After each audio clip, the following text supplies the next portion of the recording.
Why is almost every male porn star circumcised? I mean, is it a performance thing, a preference? Is it some kind of requirement in the porn industry? It's necessary. Well, let me tell you, there are plenty of reasons that you don't see a lot of foreskin on screen, and it's got a lot more to do with geography, logistics, and cultural history than with performance or preference. In this video, I'm gonna break down what this all means for you, whether you're circumcised or not, whether you're single or dating or married, and you just wanna keep things hot with your partner, or you're just kind of curious about how the porn that you consume today got to be this way. I'm gonna be breaking down 6 things you probably didn't know about circumcision and porn. At least one of these super surprised me. We're gonna talk about culture, performance, aesthetics, hygiene, science, and more, and then I'm gonna talk about, for you, what this means whether you have an intact foreskin or not. But I want to be clear that this isn't about whether or not circumcision is good or bad. I'm not here to promote it. I'm not here to shame it. I'm just here to give you the facts. Because when it comes to your penis or your confidence, knowledge is power. And understanding the why behind porn can keep you from comparing yourself to something that isn't reflective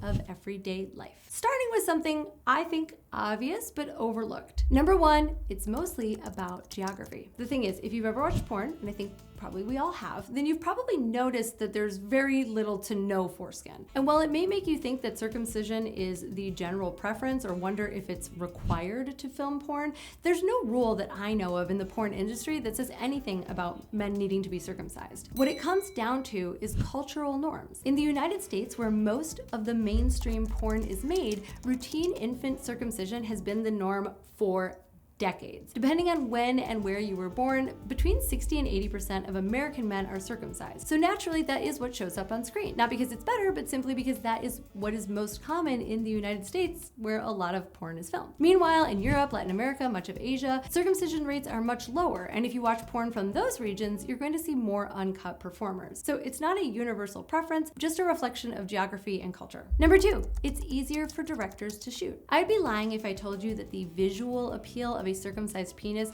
didn't have an impact on why you see so many of them on screen. It's true, some porn directors do prefer to shoot circumcised men, but that doesn't necessarily align with real-life personal preferences of women. On a film set where lighting, angles, visibility mean everything, circumcised penises tend to be easier to work with. A part of that is because the glans, or the head of the penis, is always exposed, which means the penis always looks ready to go, even if it's not fully erect. The foreskin moves and folds during penetration, which can make certain camera angles less clear. In porn, the job is to show everything as visibly as possible, not to represent the average bedroom. We've also heard stories of women getting labiaplasty, having their inner labia reduced in order to either appear in porn as professional performers or to have their vulva look more like porn stars. Porn stars are recruited based on their bodies, so they're not reflective of the average person, and having big inner labia or a foreskin doesn't make you less attractive to a potential partner, but it may make it harder to show everything that they want to show when filming porn. Number 3, it affects on-set hygiene. The reason that most porn stars are circumcised has to do with personal comfort and with hygiene. Now, for an average man, it's important to keep things clean down there, whether or not you have a foreskin. And when you do, the cleaning has to be a little bit more thorough. You've got to pull it back, clean between the folds, take extra care to keep things fresh. Although, to be crystal clear, all men should be doing this with their genitals, no matter what. Now, imagine that you're a porn star with back-to-back scenes involving different women. Having a foreskin means having more nooks and crannies for bodily fluids to get trapped in. Then there's also the matter of friction. Uncircumcised penises tend to be more sensitive and receive more friction during sex as a result of the extra skin being pulled back and forth. This sensitivity may be built for pleasure, but it also makes uncut performers maybe a little more prone to discomfort or pain, especially if they are doing the athletic sex that porn is famous for. On that note of sensitivity, let's move on to number 4. Some circumcised performers have said that they are less sensitive around the glands,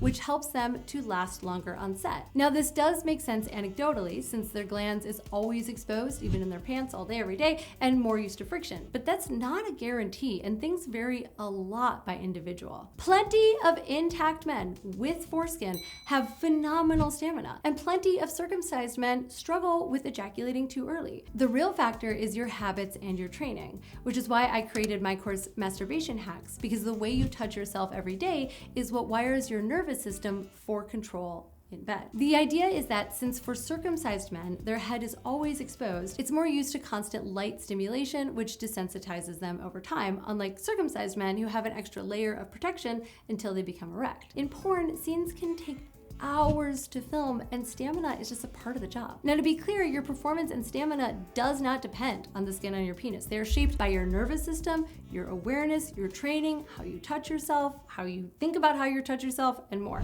My guys, there's actually nothing wrong with you. Whether you struggle to stay hard in bed or struggle to last as long as you want, I want you to know that you're not broken. And for many men, it's not about your sensitivity, it's not about your willpower, it's not even about your hormones. It's actually all about how your brain and body learned how to handle arousal under pressure. And that's exactly what my new book, Harder, Better, Longer, Stronger, is all about. It's a holistic, science-backed system based on my experience coaching hundreds of men and millions of people on YouTube that helps you to perform at your best in bed no matter what you're dealing with. In it, I talk all about your nervous system, blood flow, mindset, relationships, pretty much everything that affects you and your cock and your confidence. If you have ever wished that you could just relax and enjoy sex instead of worrying, then this book is your roadmap. Pre-order Harder, Better, Longer, Stronger now to get an entry into giveaways for private coaching, all of my courses, and a one-on-one retreat with me. The link is in the description, or you can visit CaitlinVneal.com/HBLS to sign up.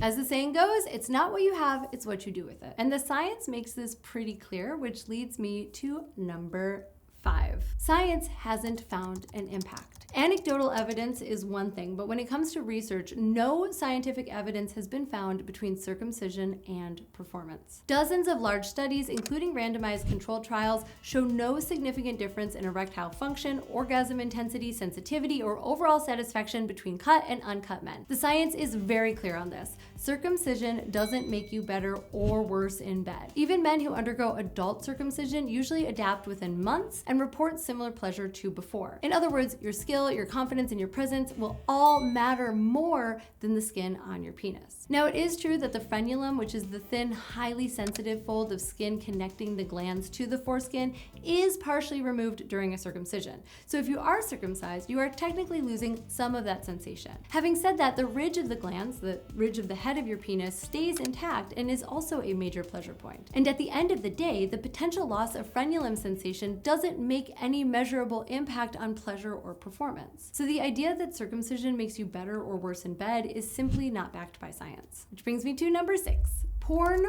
warps what we consider to be normal. Here's the part that really matters. When you grow up watching porn that often features just one type of penis, it's easy to assume that that's what's right or desirable. But as you should know by now, porn isn't real life and it's not a real representation of sex or what the average woman desires. It's designed to stimulate visually, not reflect reality. So if you are a man comparing yourself to what you've seen on screen, whether that's size, aesthetic, color, or perceived performance, you may start to question if you're good enough, big enough, or if what you're working with is normal. And I stress this because I've worked with so many men who felt insecure or inadequate, or maybe tried to fix themselves with the wrong mindset or with the wrong guidance. So if you're still unsure, let me say this clearly.